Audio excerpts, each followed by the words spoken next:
Best thing about me is him. Love you too. Be careful. I will. And I ain't doing this shit without you. There is no me without you. Nah, we cousins. The twins, Elijah Smoke Moore and Elias Stack Moore, were born around 1895 in Clarksdale, Mississippi. Now, tragedy hit early because their mother died giving birth, and Stack was the last one. Now, this left a deep scar on the family. Their father, he turned that pain into violence, mostly aimed at Stack. He blamed the boy for his wife's death. But one night, their father had knocked Stack out cold, and that was it. Smoke, he snapped. He turned on their father and deleted him.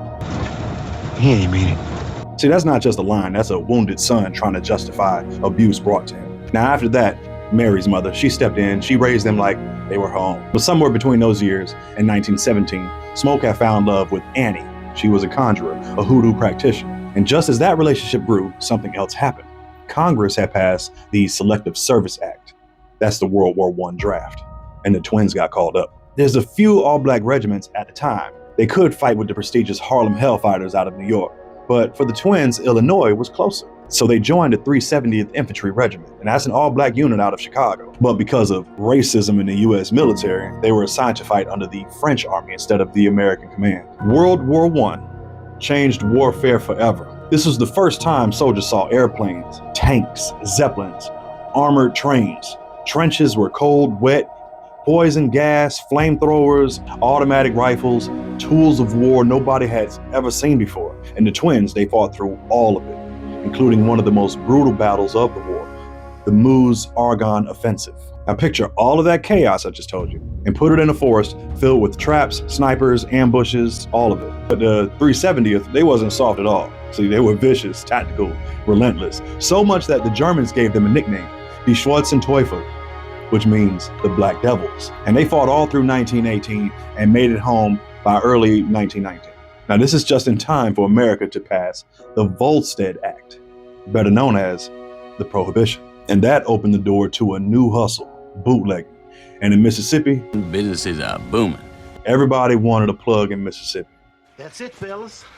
36 cases of Mississippi's finest.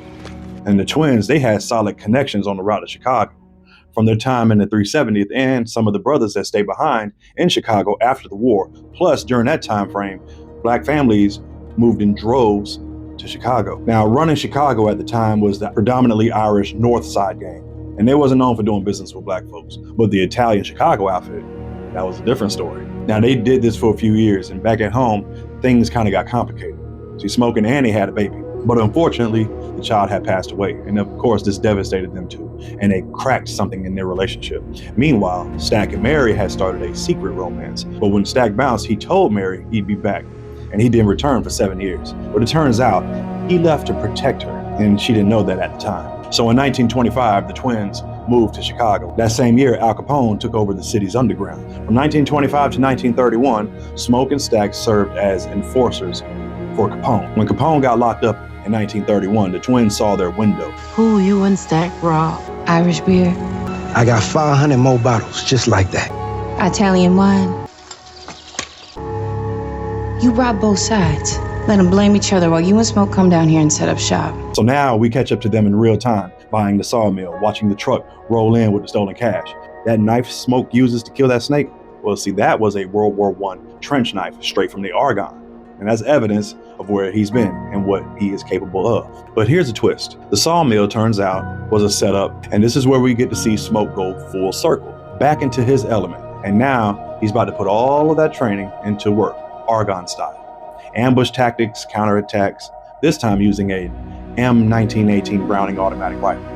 And then using the M1928 Thompson, which is the Tommy gun he used in Chicago streets. This bond between the twins never broke. Through war, loss, crime, they stayed loyal. Love you too. But the question is, was it just grit and loyalty that kept them alive? Or was it that mojo bag? Follow me for more, and we'll explore it together.